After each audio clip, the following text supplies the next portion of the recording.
공동주택이 있었잖아요. 그래. 4층까지. 맞아요. 이 유니테 다비타시옹 이거는 뭐 어떤 게 다른 거예요? 가장 크게 달라진 점이자 현대 아파트까지 영향을 끼친 것이 있습니다. 어떤 건지 그림으로 확인해 볼까요?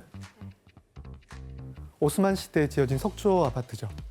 기존에는 벽과 구조물을 이용해서 건물의 하중을 지탱해야만 했어요. 그림을 보면 모든 벽체들이 고정되어 있어야 했고 그러다 보니까 공간 구성의 자유도가 굉장히 제한적이었어요. 다 똑같았다. 아. 그렇다면 유니테 다비타시옹의 모습을 볼까요? 아. 심플하다. 딱 일자네요, 일자네. 일자.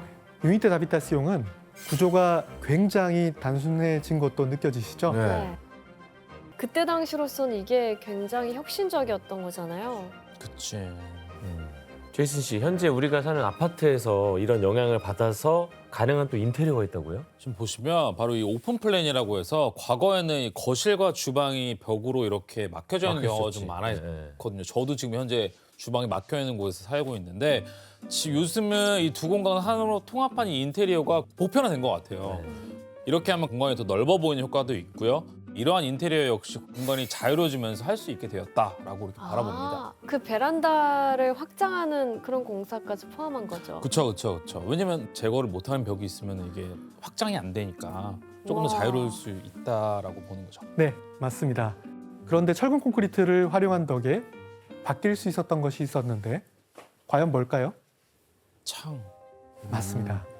바로 가로로 넓어진 창문입니다. 기존의 공동주택은 세로형의 좁은 창문들이 대부분이었습니다. 오, 완전 개방감. 네, 또 바닥부터 천장까지 개방되는 전면창을 만들 수 있었습니다. 이게 너무 현대식인데. 항만들은 지금 펜트하우스예요. 복층형이니까. 네, 복층형이니까 지금 penthouse 느낌. 뻥 뚫려서 너무 시야도 좋아질 확 것 뚫리고 같은데요? 뭐 벽에 갇혀 있는 느낌은 없잖아요. 맞습니다.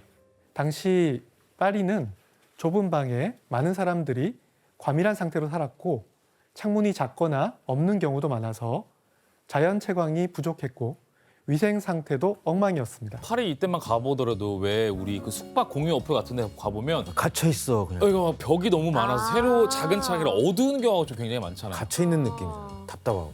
게다가 부유층들의 특권이었던 발코니를 모든 세대에 동일하게 제공했죠. 그러네. 진짜 발코니. 발코니는 귀족들의 전유물이었는데. 근데 저게 이제 가능하니까 아무 때나 벽이 없으니 뭐.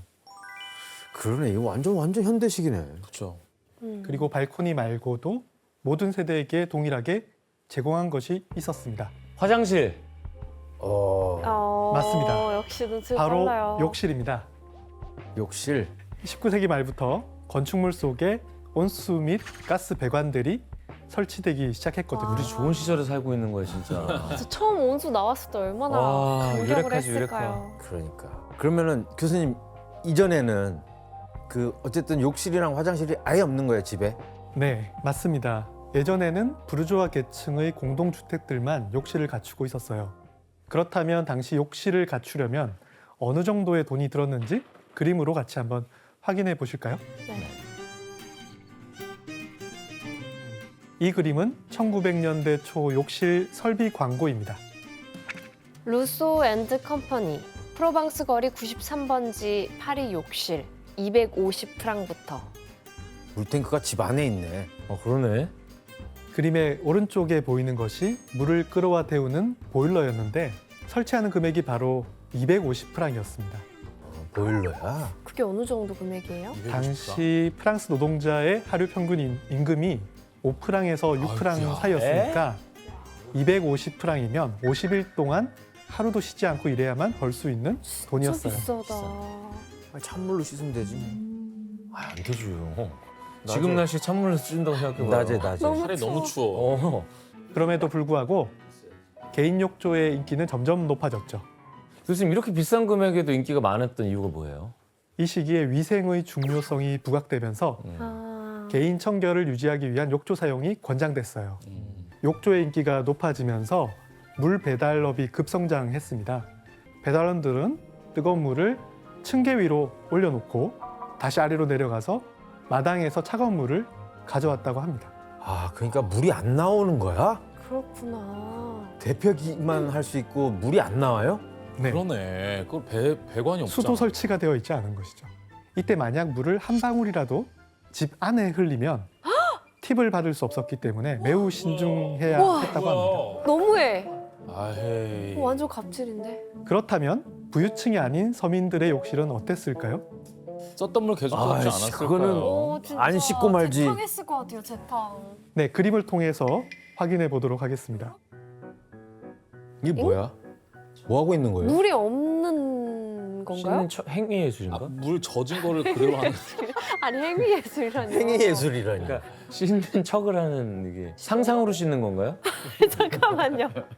상상.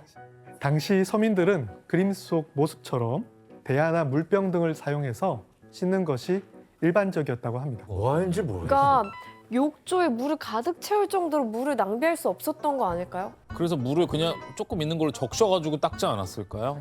네, 맞습니다. 자기를 씻는 건지 욕조를 씻고 있는 건지 모르겠어. 문지르듯이 그냥. 아유, 이런 주거 환경에 르코르비지에는 부르주아뿐만 아니라 모든 사람에게 동일한 기술이 적용된 주택이 제공되어야 한다고 주장했고 이것이 가능해진 것도 철근 콘크리트 그러네. 덕분이라고 할 수 있어요. 철근 콘크리트 참 고맙네요. 철근 콘크리트는 구조적으로 안정적이어서 배관 시스템을 그 내부에 자유롭게 설계할 수 있었거든요. 기존 석재나 목재 구조물보다는 욕실 설비를 통합하기에 훨씬 쉬웠습니다.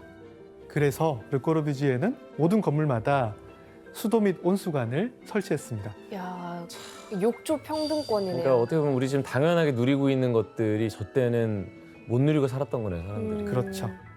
특히 철근 콘크리트는 물에 강하고 방수 처리가 용이했기 때문에 기존의 습기와 곰팡이가 문제였던 주택 욕실과는 달리 유니테 다비타스용의 욕실은 위생적이고 유지 보수가 매우 용이한 환경을 제공할 수 있었습니다. 와, 대박이네. 대박이다.